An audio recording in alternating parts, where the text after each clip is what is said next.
Voilà, il y en a plusieurs qui ont des problèmes parce que vous avez double-cliqué plusieurs fois sur le zip, vous avez créé plusieurs dossiers. Et il y en a même qui avaient un dossier sur le bureau, un dossier dans le dossier des téléchargements. Donc évidemment, c'est vraiment le fichier texte du dossier dans lequel je suis allé chercher le document InDesign qu'il faut modifier. Idéalement, il faut avoir un seul dossier des IP. Bien, alors on va modifier les images avec Photoshop. Vous allez sélectionner une image dans le document. Avec la flèche noire, vous allez cliquer sur elle, l'image de la plage, là par exemple, au-dessus. Et vous voyez qu'elle ne se sélectionne pas. Pourquoi? Mais parce qu'elle est sur un calque verrouillé. Regardez les calques. Menu fenêtre calque, si vous ne voyez pas les calques. Vous voyez qu'on a séparé les choses. On a mis les textes sur un calque texte. Si vous enlevez l'œil en face, vous allez voir disparaître les textes. Le titre aussi. Et vous avez un calque image. Donc ça, c'est utile de mettre les éléments comme ça séparément sur différents calques pour que ce soit plus facile de manipuler les choses dans InDesign. Notamment, on peut comme ça verrouiller une des choses, un des calques. Alors vous allez devoir déverrouiller le calque image de manière à pouvoir, avec la flèche noire, cliquer sur l'image ici. Et alors, dans la palette des liens, bon, il y a plein de manières de faire ça. Dans la palette des liens, l'image en question est en surbrillance et vous allez pouvoir demander de modifier avec. Alors, il n'est pas certain que l'ordinateur soit réglé pour que les images JPEG s'ouvrent dans Photoshop. À mon avis, ce n'est pas le cas. Elles s'ouvriront plutôt dans un logiciel qui s'appelle Aperçu.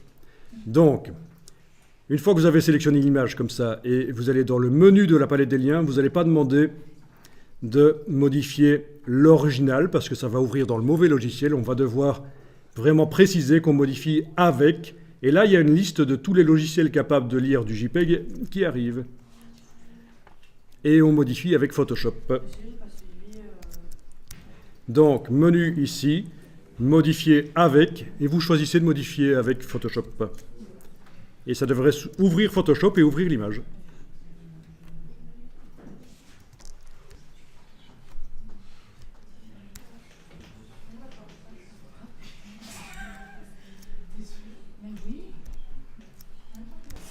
Voilà, vous avez l'image qui s'est ouverte dans Photoshop. Enfoncez la touche F sur le clavier. En général, c'est à ce moment-là qu'on me demande quoi? F1, F2, F3? Ben non, F. C'est une touche qui sert à écrire. Donc quand vous êtes dans Photoshop, ça fait passer en full screen, en plein écran. Et ça c'est pratique, avec la barre d'espacement enfoncée sur le clavier, vous pouvez bouger l'image dans Photoshop facilement. Avec la Alt roulette, vous pouvez faire un zoom avant, zoom arrière. Pour mettre l'image plein écran le plus grand possible, double-cliquez sur la main dans la palette des outils. Donc vous double-cliquez sur l'icône de la main dans la palette des outils, vous avez l'image en grand. Alors on va mettre de la netteté sur cette image par exemple et peut-être un peu modifier la couleur. Donc vous allez dans menu filtre, renforcement, accentuation. Ce n'est pas la meilleure manière de mettre de la netteté sur les images. Il vaut mieux faire un filtre passe haut, mais ce n'est pas un cours Photoshop, donc je ne vais pas vers les choses un peu plus compliquées. Je prends directement un truc assez simple. Filtre, renforcement, accentuation. Alors, vous allez mettre le seuil sur 0. Vous allez cocher la case aperçue pour voir ce qui se passe sur l'image derrière. Et vous augmentez le rayon et le gain. Et ça devrait augmenter la netteté. Allez-y franchement, mettez de la netteté.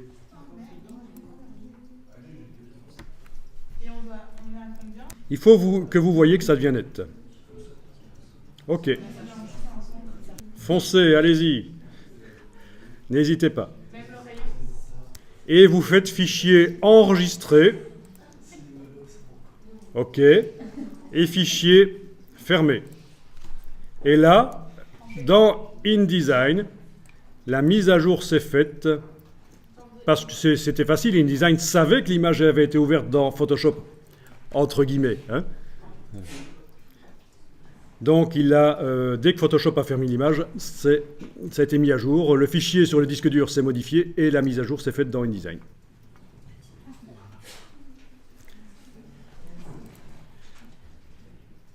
Ok.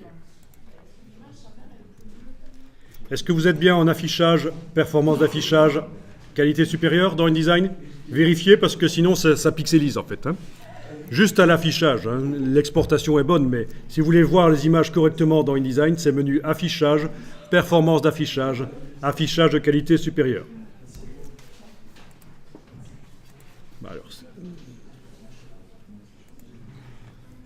ça ne fait pas grande différence ici parce que les images ne sont pas de toute façon très bonnes au niveau de la qualité dès le départ. Voilà, et donc on a modifié une image JPEG. On a modifié les pixels dans Photoshop, et si on se dit que c'est pas bon, qu'on a mis trop de netteté, ben pour en retirer, c'est foutu. Parce qu'on n'a pas utilisé le système des calques et des filtres dynamiques, etc. D'accord? Donc, mortalité de l'histoire. Quand on travaille dans InDesign, utilisez des images de type Photoshop, des PSD. C'est ce qu'on va faire maintenant. Donc là, vous avez compris le problème, c'est que quand on modifie une image dans Photoshop et que c'est une image JPEG qui ne peut pas contenir de calque ou de filtre dynamique toutes les fonctionnalités de Photoshop, eh bien, une fois que c'est modifié, si on veut revenir en arrière, c'est difficile. Bien sûr, on peut récupérer une ancienne version de l'image et la remettre à la place. Bon, mais ce n'est pas très interactif. Donc, on va ici aller chercher des images différentes, on va prendre des images différentes, on va faire une mise en page différente. Enfin, la mise en page, la structure, c'est la même, mais les images vont changer. Ça va être un cheval, et ça va être à la place d'une plage, ça va être... Qu'est-ce qu'on pourrait prendre? Oui, une prairie. Hein. Une prairie. Et donc, on va faire ça. Et on va s'arranger pour qu'elle soit en PSD. Vous allez voir que c'est vraiment intéressant de travailler en PSD dans InDesign. Bon, vous pouvez fermer le document. Si ça vous demande d'enregistrer, vous pouvez enregistrer.